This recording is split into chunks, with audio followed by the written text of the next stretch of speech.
to play tease and tickle with a patch of spiny cockleburs that were growing near the edge of the gazebo. Oh, shit, I thought as I went thudding to the ground, belly first, feet splayed out like some cartoon cat from Tweety and Sylvester. I blinked as my dignity took a direct hit. As I shook my head and pushed myself to all 4 feet, I found, much to my dismay, that the tufts of my tail fur were knotted up in the prickly plants. I let out a little growl of frustration. Why did I have to have such long fur? Granted, I was the prettiest golden tabby around, but sometimes looks were overrated. I tugged, trying to free myself, but no luck. The fur was stuck and not coming loose. An insect that hadn't bitten the dust during the cold snap buzzed around my head, and I twitched my ears, resisting the urge to bat at it. Nope, leave it alone, I thought. I've got bigger concerns than a flutterbug. Like getting loose from this fucking plant. When I was in cat form, it was always harder to control my urges. Beetles distracted me, and spiders, leaves flying in the wind, a dandelion going to seed. Oh yeah, I was a sucker for anything that promised to offer a good chase. I tugged again, but a sharp pain at the base of my tail told me that maybe that wasn't the best idea in the world. Now what? I couldn't transform back while the moon was full, not until morning, and with Camille off racing with the hunt as it streaked through the night woods, and Menolly in town at a Vamps Anonymous meeting, my family sure wasn't going to come to my rescue. With a little huff, I tried again and almost ripped out a wad of fur. Well, shit. Frustrated, I crouched, trying to avoid getting any more entangled than I already was.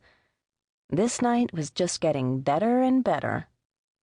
First, I had to miss my late-night fix of trash TV, and a night without Jerry Springer was a night without a chance to force Menolly to sit and visit with me. We did our nails. I ate tons of popcorn, and we gossiped about Camille and her lovers until it was time for Menolly to go to work.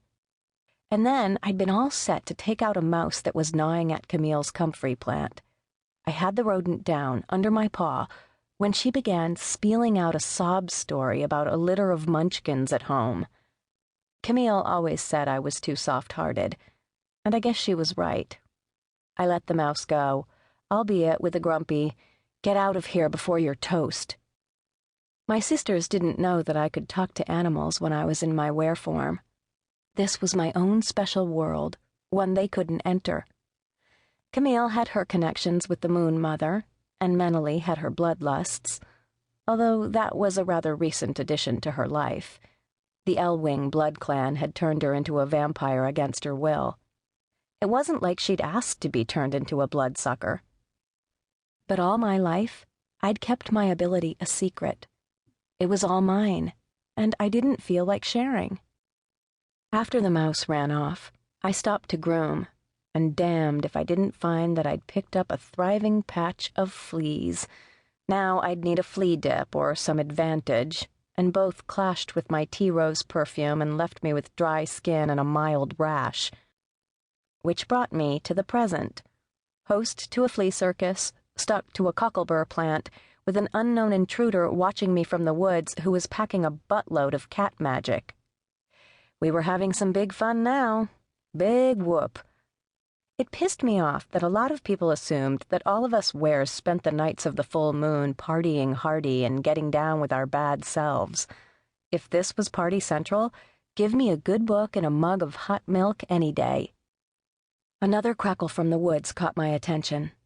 Whatever I was going to do, I'd better get on with it. I gingerly tested the burrs again. Nope. The prickly heads were holding me prisoner. It would hurt like a son of a bitch, but I'd have to yank myself free. I couldn't risk hoping whoever was lurking in the woods was friendly.